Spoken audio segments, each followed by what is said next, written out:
Hi guys, कशा आहात तुम्ही? माझ्या चॅनलवर तुमचं खूप खूप स्वागत आहे. हा माझा पहिला ब्लॉग आहे आणि हा ब्लॉग आपण करणार आहेत पुणे जिल्ह्यातील नीलकंठेश्वर मंदिरात. सो होप हे फक्त मंदिर नसून एक व्यसनमुक्त केंद्रसुद्धा आहे व तुम्हाला खूप आवडेल. एक नैसर्गिक आणि पर्यटन ठिकाण आहे. सो होप तुम्ही शेवटपर्यंत माझ्यासोबत राहाल. तर आपण जाऊन बघूया. तुम्ही शेवटपर्यंत राहा. चला गाईज.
हाय गाईज, आपण आता डावंजे गावात पोचलो आहे.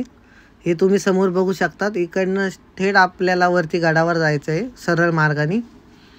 आणि तुम्ही इथे बघू शकतात साधारण 20 वर्षापूर्वी जे भाविक जे यात्री महाशिवरात्रीला इथं दर्शनासाठी यायचे पुणे स्टेशनवरून चालत, तर ते सिंहगड बस पकडून यायचे आणि तिथे उतरून ही जागा बघू शकतात. याच्या पाठीमागे एक नदी आहे.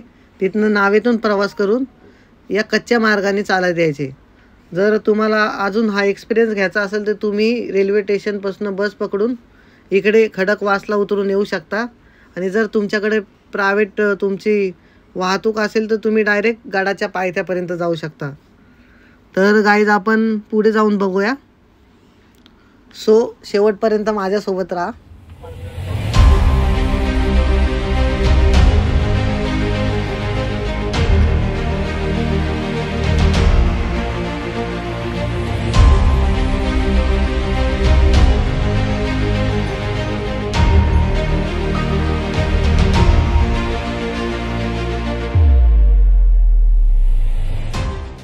तर गाईज इथं आपण व्ह्यू बघून थांबलो आहे आणि तुम्ही समोर बघू शकतात इथं प्रो वेडिंग शूट पण चालू आहे.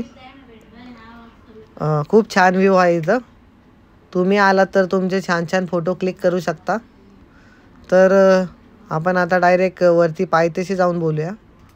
तर गाईज चला.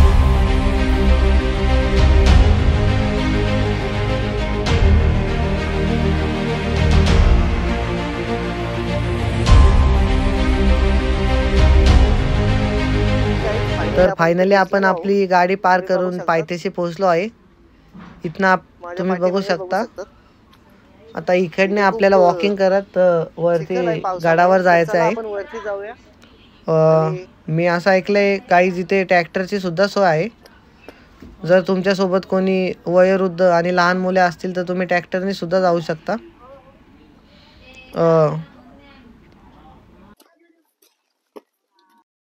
तर ट्रॅक्टर पर पर्सन वरती जाण्यासाठी 100 रुपये भाडे आहे आणि वरतून खाली येण्यासाठी 50 रुपये भाडे आहे.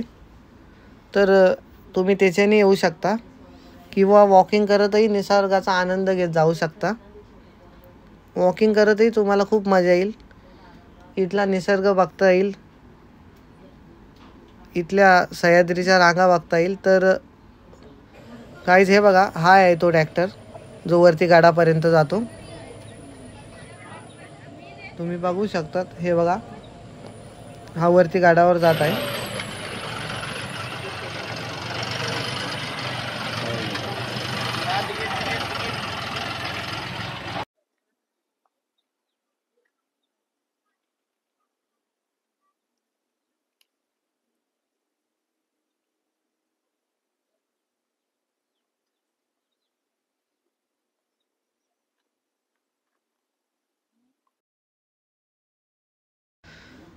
हे बघा गाईज, तुम्ही बघू शकता ऑलरेडी अर्धा तास झालेला आहे आपल्याला वॉकिंग करत. तर तुम्ही बघू शकतात, हे बघा, तुम्ही दमले असाल तर तुम्हाला इथे बसण्यासाठी सुद्धा ठिकाण आहे. तुम्ही बसत आराम करत वरती जाऊ शकता. आणि हे बघू शकतात बाजूचा व्ह्यू. तर आता अजून रस्त्यापर्यंत 1 तासात आपण वरती पोहोचणार आहोत. बघू शकता तिथं, हे बघा, हे बघू शकता तुम्ही माझ्यासमोर.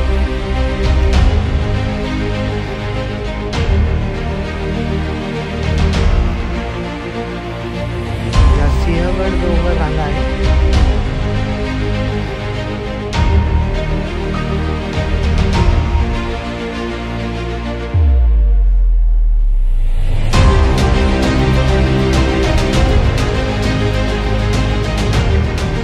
तर आपण पुढे जाऊन बोलूया.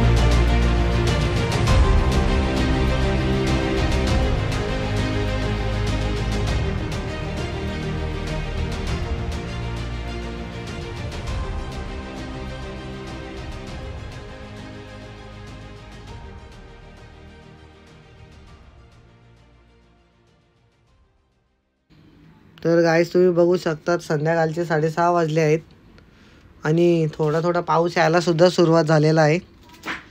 आणि डोंगर भाग असल्यामुळे इथे खूप फॉग पडत आहे. पण आपण 20 ते 25 मिनिटात आता पोहोचणार आहोत. हे बघा, तुम्ही बघू शकता पावसाचाही वेग आता हळूहळू वाढत चालला आहे. तुम्ही शेवटपर्यंत माझ्यासोबत थांबा, म्हणजे तुम्हालाही हा अनुभव, हा एक्सपिरियन्स बघता येईल. हे बघा, तुम्ही समोर खूप फॉग पडत आहे आणि पावसामुळे इथे खूप चिखलसुद्धा झालेला आहे. आपण रस्त्याने वाट काढत जात आहोत. आपण आता रस्ता काढूया. इथनं डोंगरी रस्ता असल्यामुळे काही मातीमध्ये पाणी गेल्यामुळे इथं खूप चिखल झाला आहे. तर आपण वाट काढत जाऊया. मला तर समोरचं काही दृश्य दिसत नाही, कारण आता आपण 5 ते 10 मिनिटात पोहोचणार आहोत. तर चला.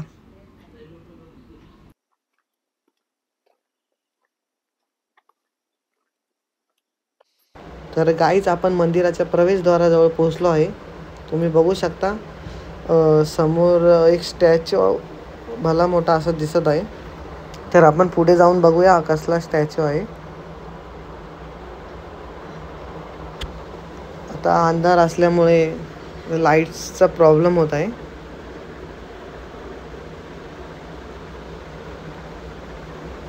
आणि धुके खूप सारे पसरलेले आहे.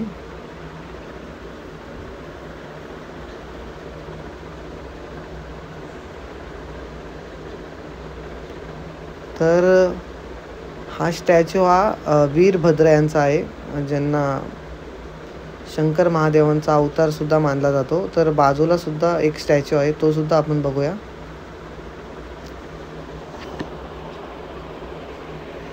तर हा स्टॅच्यू काल भैरव यांचा आहे, आपण बघू शकता.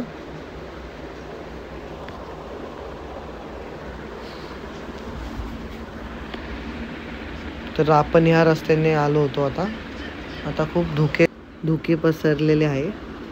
पण पुढे जाऊया. हे बघू शकता तुम्ही स्टॅच्यू.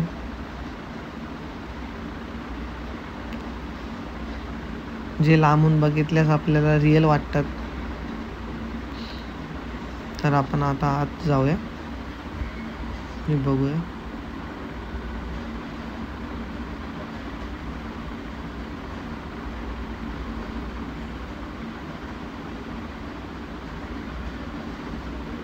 हे सुद्धा तुम्ही बघू शकतात.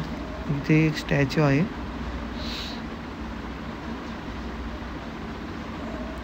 हा मधला एंट्रेस आहे. इथं आपण बघू शकता.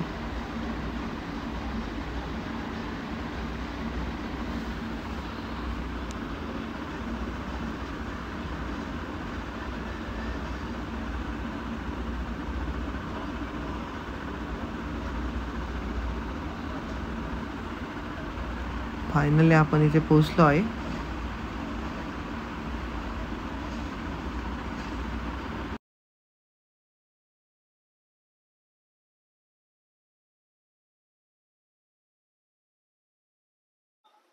इथे तुम्हाला महाप्रसादाची पण सोय आहे. वेळ दुपारी 1 ते 3 व संध्याकाळी 7 ते 9. चला आपण आतमध्ये जाऊन बघूया.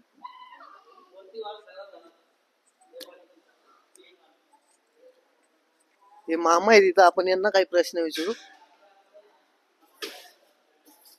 इथे महाप्रसाद रोज असतो का? महाप्रसाद रोज असतो? हा, रोज. किती टायमिंग आहे? 1 ते 3:30. 1 ते 3:30.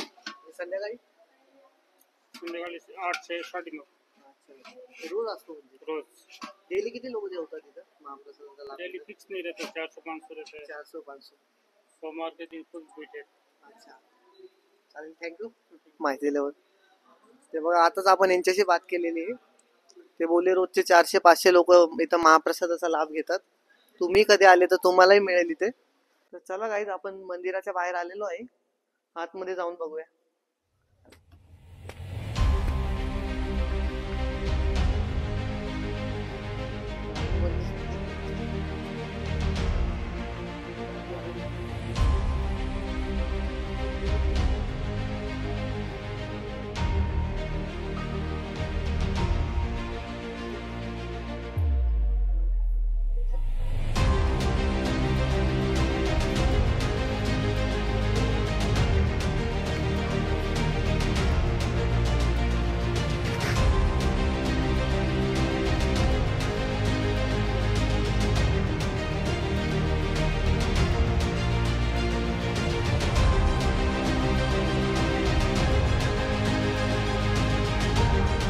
हे बघा काही ते मंदिर आहे.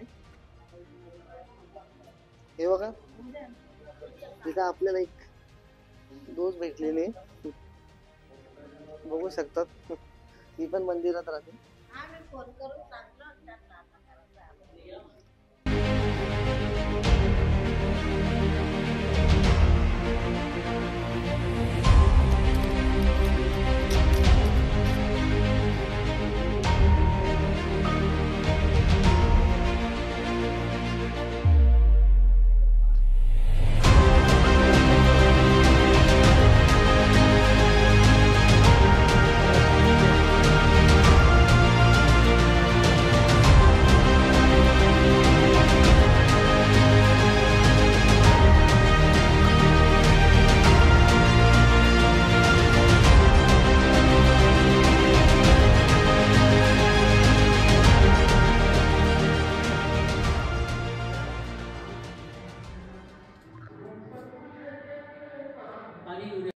तर गाईस, तुम्ही नाईटला इथे स्टे पण करू शकता. हे बघा, इथे खूप भाविक झोपलेले आहेत. तर रात्रीचे 10 वाजले गाईस. बाहेर अंधार असल्यामुळे मी तुम्हाला उद्या सकाळी इथला परिसर दाखवतो. Good night. तर गाईज, आता सकाळचे 5 वाजले आहे. तर मी तुम्हाला इथला परिसर दाखवतो. खूप अंधार आहे इथे, तुम्ही बघू शकतात.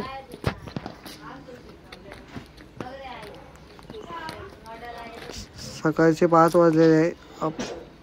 त्या बाजूला जाऊन आपण बघूया.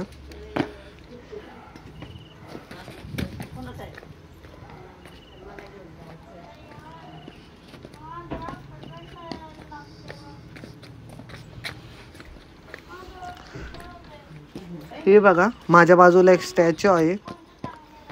इथे महादेव आणि नंदी आहे. तुम्ही रात्रीच्या वेळेस बघू शकता.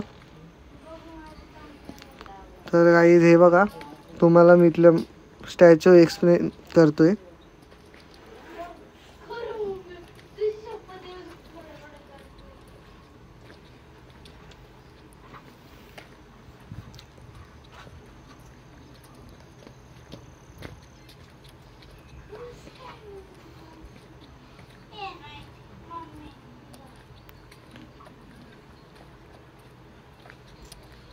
हे बघा गाईज, तुम्ही बघू शकता. जर ह्या स्टॅच्यूंना दुरून बघितल्यास रियालिटीचं वास्तव्य दिसतो.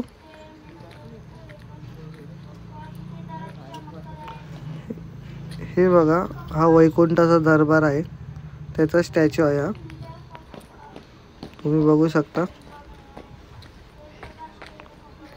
आपण खालती जाऊया. इथे काही स्टॅच्यूज आहे.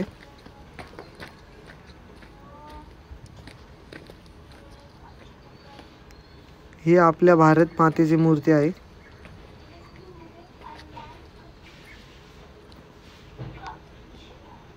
तुम्ही बघू शकता भारत माता आणि त्यांचे 4 सिंह.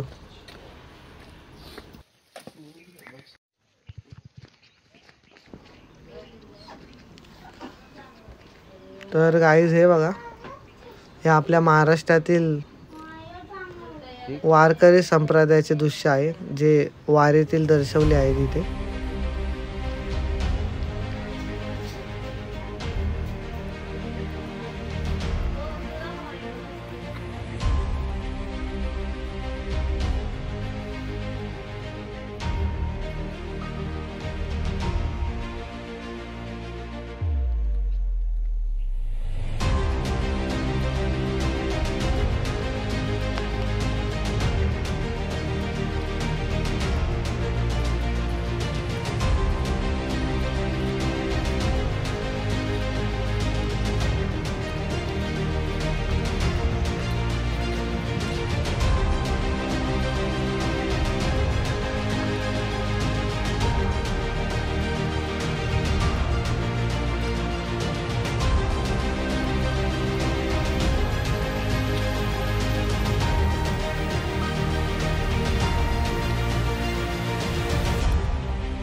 तर गाईज तुम्ही समोरही बघू शकतात खालच्या अंगाला, इथे खूप स्टॅच्यू आहे.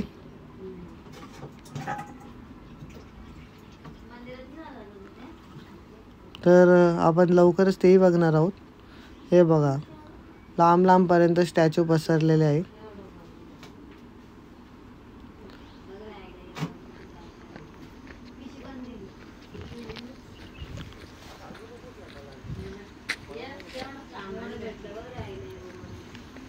इथे संपूर्ण स्वर्गाचे दृश्य आहे, तुम्ही बघू शकतात.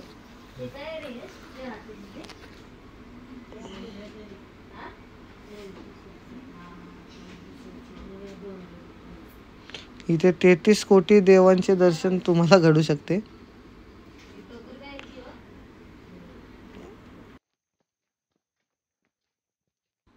तर गाईज इथले जे गुरु आहेत सरजे मामा, त्यांची अशी कथा आहे, मी ते ऐकले की ते फॉरेस्ट डिपार्टमेंटमध्ये काम करत असताना ते फॉरेस्ट मध्ये जॉबला होते. तर त्यांना इथं साक्षात महादेवांचा साक्षात्कार झालेला आहे आणि त्यांना महादेवांनी सांगितलं होतं की तू इथे येणाऱ्या प्रत्येकाला दारूच्या व्यसनातून मुक्त कर.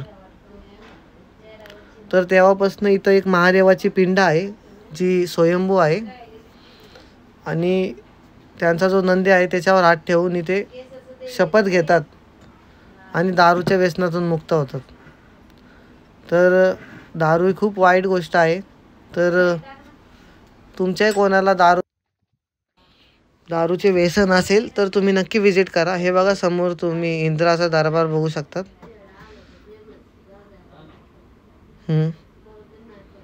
असा असतो इंदिराचा दरबार.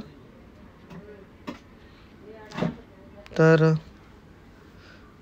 तुम्ही बघू शकता आता इथे खूप फॉग पडलेला आहे. इथे मोहिनी रूपातील अमृत मंथनाचं एक दृश्य दर्शवलं आहे. हे बघा,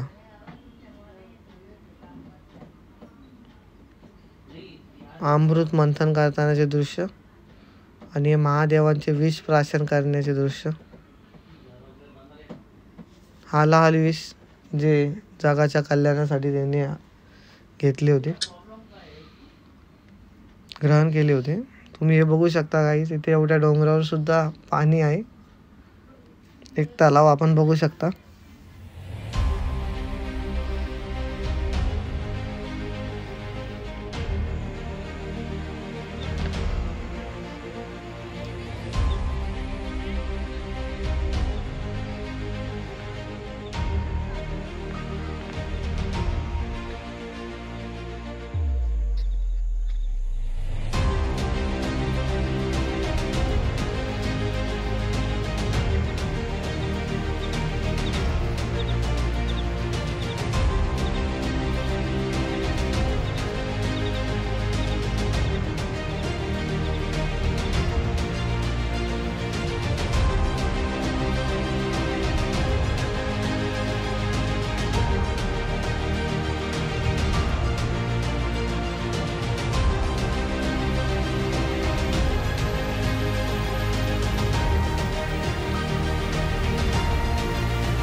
तर गाईज आज आपल्या ब्लॉगचा सेकंड डे आहे.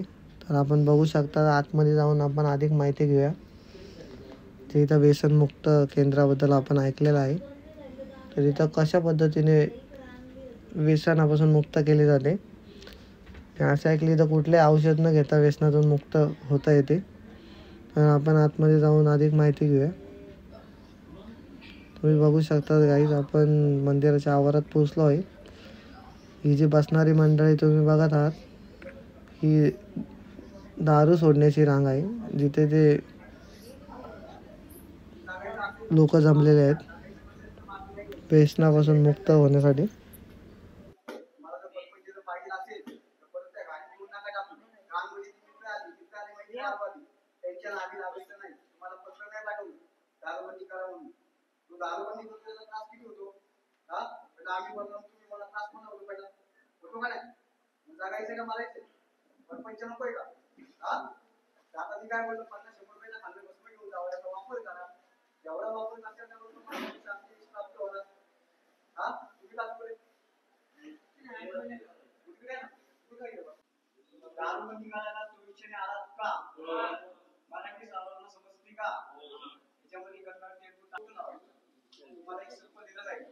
आजपासून आयुष्यभर दारू पिणार नाही.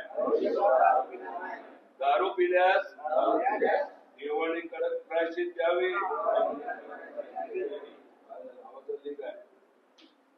काय म्हणलं मी?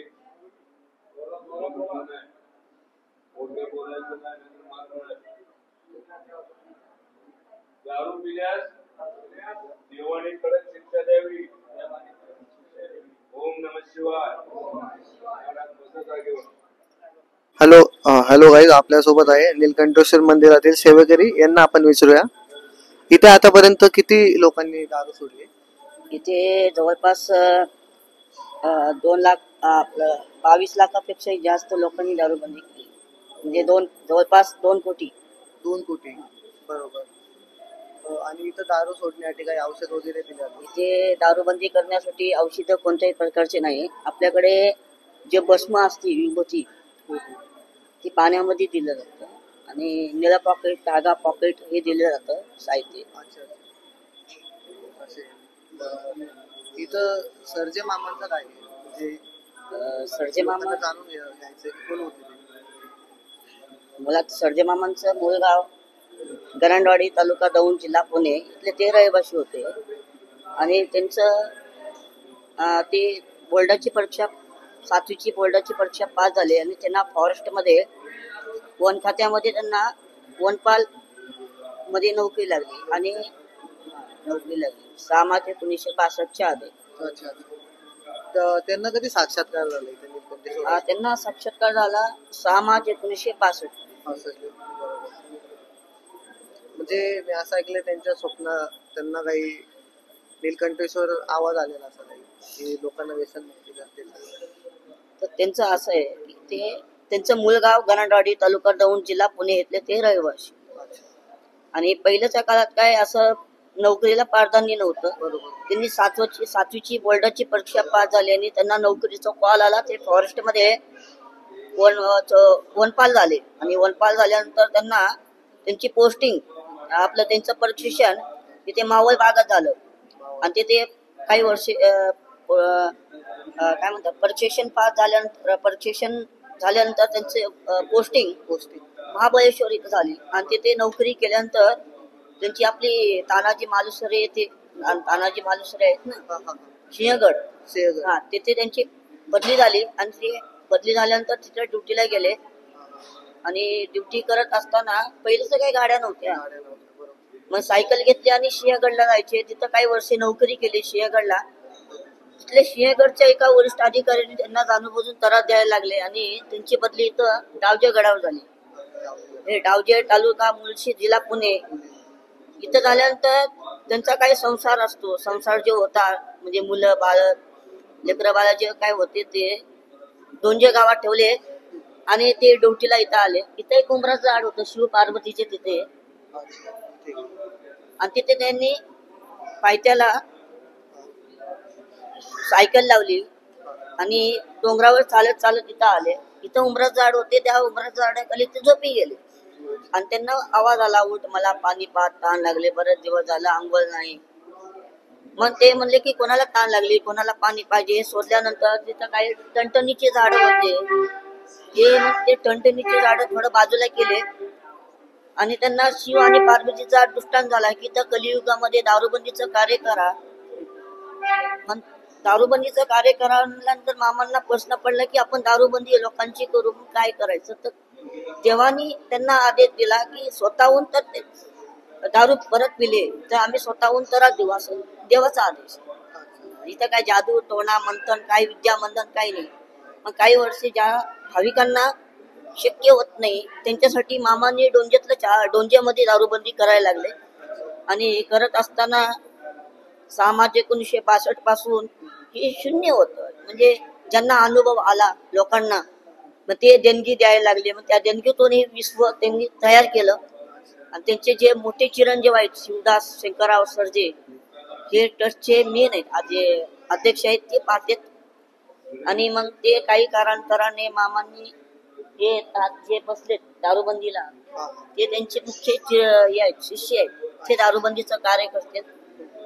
आणि भाऊ पण दर सोमवारी त्या ते खुर्ची आहे ना मोठी, तिथे बसून घरगुतीचा प्रश्न काही लोकांना घरगुतीचं विचारलं जातं ते पाहतात.